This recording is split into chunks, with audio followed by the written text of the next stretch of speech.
कुछ दिन पहले की बात है, एक MBBS मुस्लिम बच्ची के लिए किसी ने मुफ्ती का रिश्ता भेजा।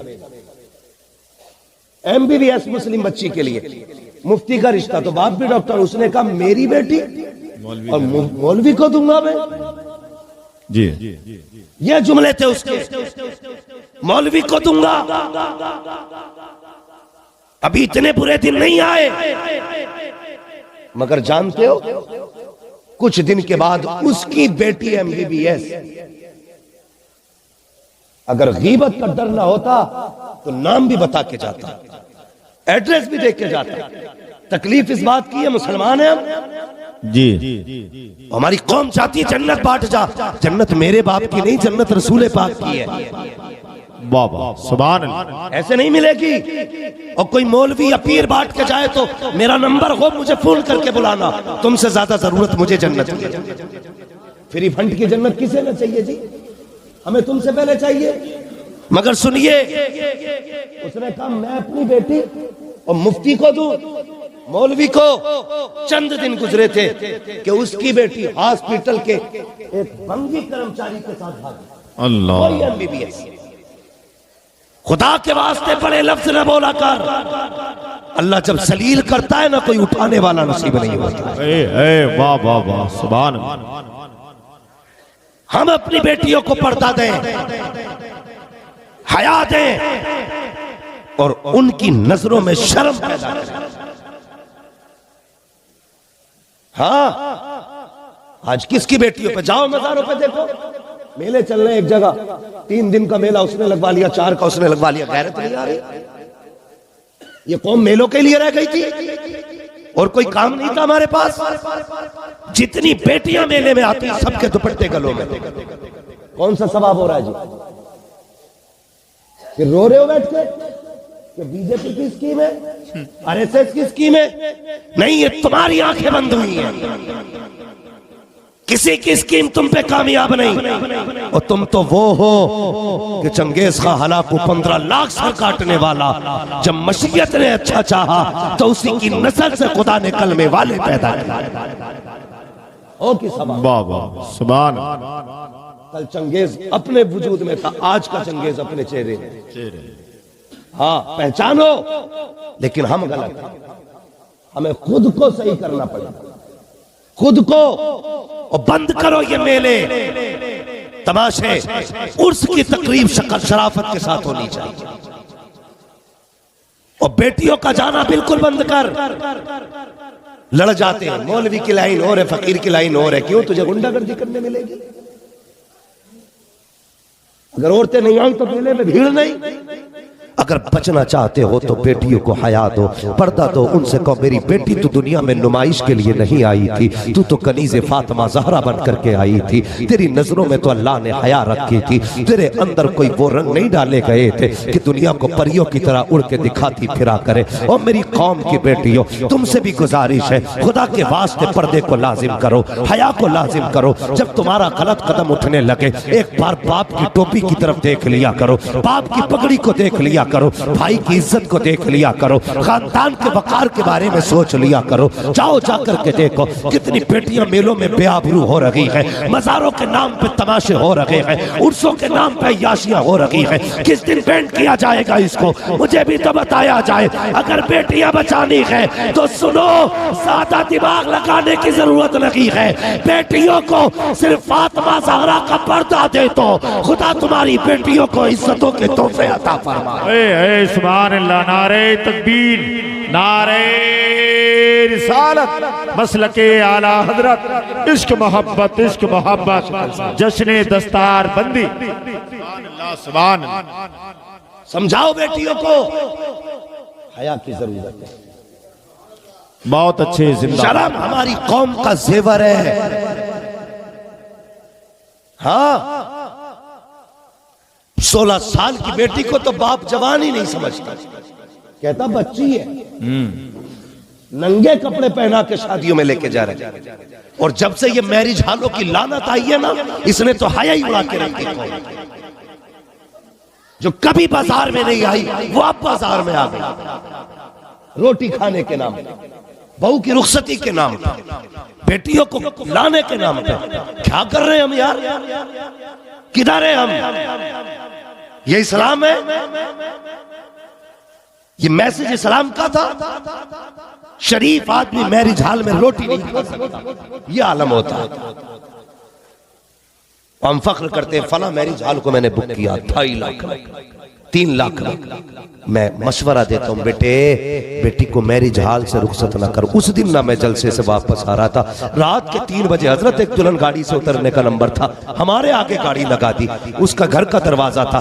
10 मिनट हो गए, 15 मिनट हो गए, क्या बात है भाई दुल्हन उतर रही है। मैंने कहा चलो उतारो जल्दी से। कितना टाइम लगेगा गाड़ी से उतारने में? आधा घंटा 1 घंटा हो गया। मैंने कहा बात क्या है? एक बार जो लाइट आंख पे पड़ी पता चला कैमरा मैन अंदर के, दूल्हा बाहर खड़ा है। वो घूंघट हटा के कैमरे वाला गाड़ी के अंदर फोटो ले रहा है। कहा मर गई गैरत जा करके हमारी, अभी दुल्हन गाड़ी से नहीं उतरी है, उसके फोटो कैमरे वाला ले रहा है। नकाब हटा करके वो देख रहा है, पर्दा हटा करके फोटो लिए जा रहे हैं। शर्म आनी चाहिए हमारी कौम को। हम बेटियों को रुसवा करने पैदा नहीं हुए थे, हम तो इज्जतें बचाने के लिए आए थे। अगर अपनी नजरों में हया बाकी है और यार फेंक दे उठा के कैमरे वाले को, उससे कहते तेरा कैमरा तेरा फोटो हमें वो इज्जत नहीं दे सकता जो इज्जत हमें मदीने वाले मुस्तफा का कानून दे सकता। सुभान अल्लाह सुभान अल्लाह, जिंदाबाद जिंदाबाद। मौलवी बोले तो मौलवियों को यही आता है? नहीं बेटे, जितना मौलवी को आता वो तो तुझे कयामत में पता चलेगा। ये सब नहीं देखा अभी तूने जी, देखने को कयामत में पता चलेगा। वाह वाह सुभान अल्लाह। खुदा के वास्ते तेरी बेटी मेरी बेटी है, मेरी बेटी तेरी बेटी है। ये दिल दुखता है जब नकाब वाली किसी तिरंगारी के पीछे बाइक पे बैठी देखते हैं, तकलीफ होती है हमें। तुम कितना घूमे, तुम तो यहां से चले गए दिल्ली तक, बहुत चले गए खेत तक, बस हिंदुस्तान घूमते हम। नकाब वालियों को जब हम किसी भी भगवाधारी की गाड़ी के अंदर देखते ना, कलेजा फटने लगता है। कब बदलोगे यार? और आंख खोलने के लिए जो कौमें सो जाती है फिर उनकी आंखें आवाजों से नहीं जगती, उनकी आंखें फिर शोर से नहीं खुलती, उनकी आंखें धमाकों से नहीं खुलती, उनकी आंखें फिर मौत से खुला करती है। इसलिए खोलो अपनी आंखें और बचाओ अपनी कौम की बेटी बेशक। और अगर नहीं बचा सकते तो फिर तुम्हें एक इज्जतदारी मुसलमान कहलाने का कोई हक नहीं। अहद करो हम बेटियों को बचाएंगे। और बेटियों से गुजारिश है, तुझसे कोई पर्दे को कहे न कहे, तू हुजूर की इज्जत के लिए दुपट्टा सर पे रख। वाह वाह सुभान अल्लाह। हुजूर की इज्जत के लिए दुपट्टा सर पे रख, किसी के लिए ना रख, मुस्तफा के लिए रख। कसम खुदा की कोई तुझे इज्जत दे न दे, कयामत में जब मर के आएगी हुजूर तेरी इज्जत के लिए तशरीफ ले आएगी। मैं सिर्फ एक सवाल करना चाहता हूं उन सारी बेटियों से और उन सारे बापों से जिन्होंने सिर्फ 2 पीस में बच्चियों को कपड़े पहने। हाँ, सिर्फ 2 पीस, बाकी तीसरे कपड़े की जरूरत ही कोई नहीं।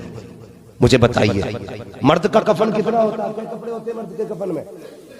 आप ना बोले मेंबर वाले भाई, मुझे पता है। नीचे वाले बोले मर्द के कफन में कितने कपड़े होते हैं? माशाअल्लाह। औरत के कफन में 5वां कपड़ा कौन सा होता है? होती है कि नहीं ओढ़नी? बोलो। अब एक बात मुझे बताइए, 3 कपड़े मर्द के लिए काफी तो औरत के लिए भी काफी, लेकिन 2 कपड़ों का इजाफा क्यों किया गया? सिर्फ इसलिए रब ये चाहता है मेरी बंदी जब मेरे पास आए ना तो बेहया होके ना आए, हया के साथ आनी चाहिए। वाह वाह। बता तो सही, बेशक जिस बेटी ने कभी जिंदगी में दुपट्टा सर पे नहीं रखा, आज रब कहता ना इसे दुपट्टा उड़ा के भेजना। मालिक ये तो वो है जिसने कभी सर पे दुपट्टा नहीं रखा। आवाज आती है ये तो बेगैरत है, लेकिन इसका रब तो गैरत हो, वो इतनी हया वाला है, वो बेटी को कभी नंगे सर अपने आगे नहीं आया। वाह वाह सुभान अल्लाह। इससे पहले के देखो कितना एहतमाम करते हैं। जब ये जिंदा थी ना तो इससे कहते थे सर छुपा ले, तो कहती थी तू अपनी नजर झुका ले। जब मर गई तो 4 चादर लेके खड़े, पीछे हट जाइयो। क्या बात, राबिया बसरिया आई है, फातिमा ज़हरा का जनाजा है,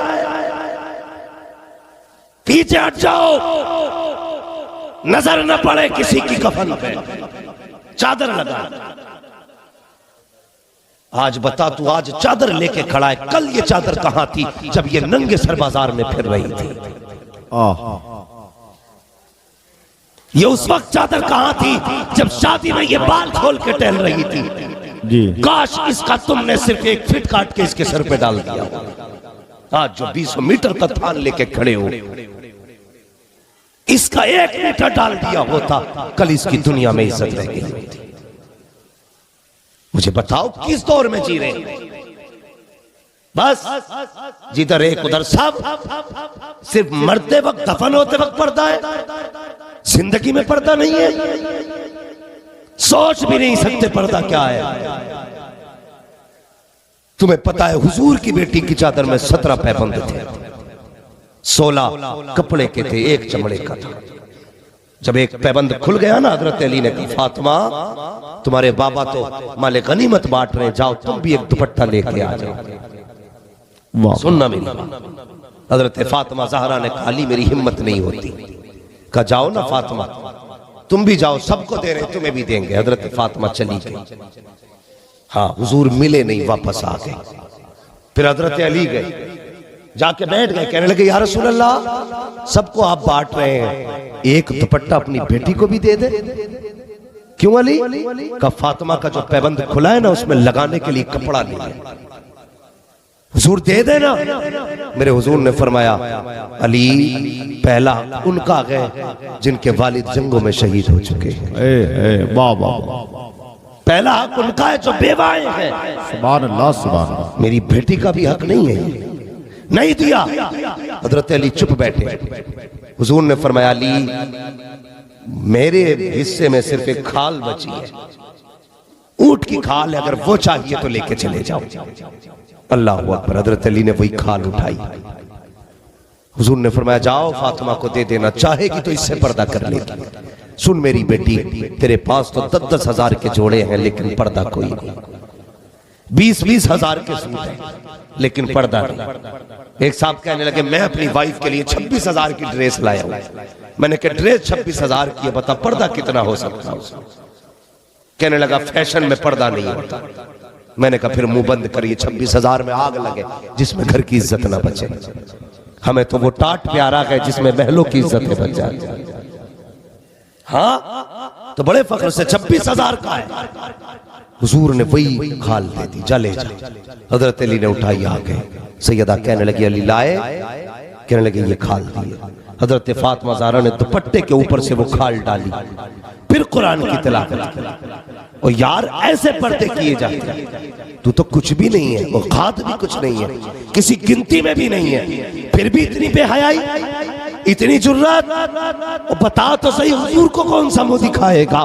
तूने बेटी को 3 मीटर के कपड़े पहनाए, कहा कि फैशन चल रहा था इसलिए पहना दिए, डिजाइन था बेटी पीछे न रह जाए इसलिए पहना दिए। और मेरी कौम की बेटी, डिजाइन के नाम पे अपनी इज्जत को नीलाम ना करना, फैशन के नाम पे अपनी आबरू को तू घर से ना निकालना। खुदा के वास्ते अपनी इज्जत की परवाह किया करो, अपनी आबरू की परवाह किया करो, अपने माशरे की परवाह किया करो। तेरा कदम बिगड़ा तो कौम की इज्जत चली जाएगी, तू भटकी तो बाप की इज्जत चली जाएगी, तेरा कदम बहका तो भाई जलील हो जाएगा। खुदा के वास्ते याद रखिए, बेटी कपड़े उतार के अच्छी नहीं लगती, बेटियां चुप के अच्छी लगती है। जो जितनी बेटी हया वाली होती है उतनी की बेटी वो इज्जतों वाली हुआ।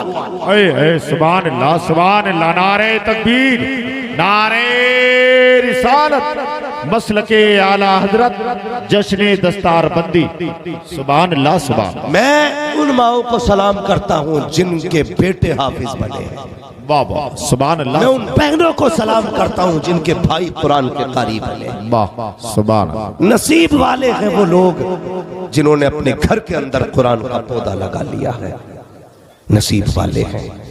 इंशाअल्लाह इसका अज्र तो मरने के बाद पता चलेगा। सुभान अल्लाह। मरने के बाद हया लाओ घरों के अंदर।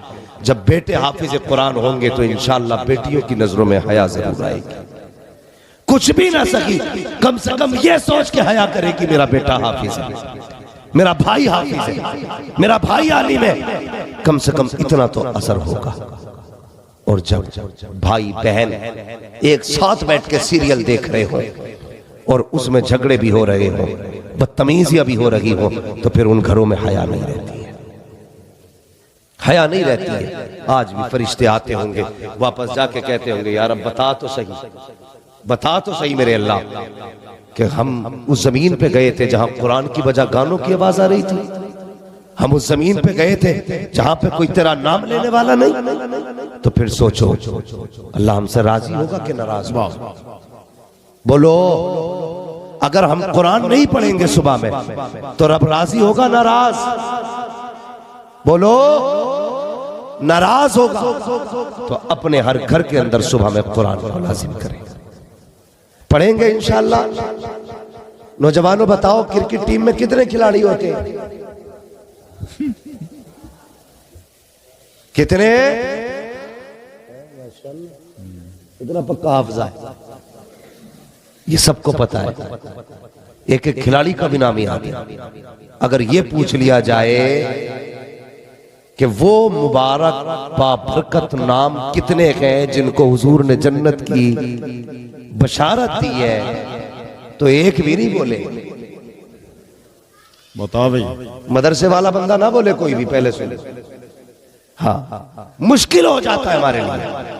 भाई मेरा कहने का मतलब ये, अपने दीन से दिलचस्पी रखिए, वाह वाह, अपनी तारीख पढ़िए। अगर आपको अपनी तारीख नहीं आती तो फिर कुछ नहीं आता। कोशिश करें उलमा के करीब हो, लेकिन करीब कहां से हो? अब्बा ने पहले ही कह दिया बेटे मौलवी से दूर रहिए, बड़ा तकियानूस होता है।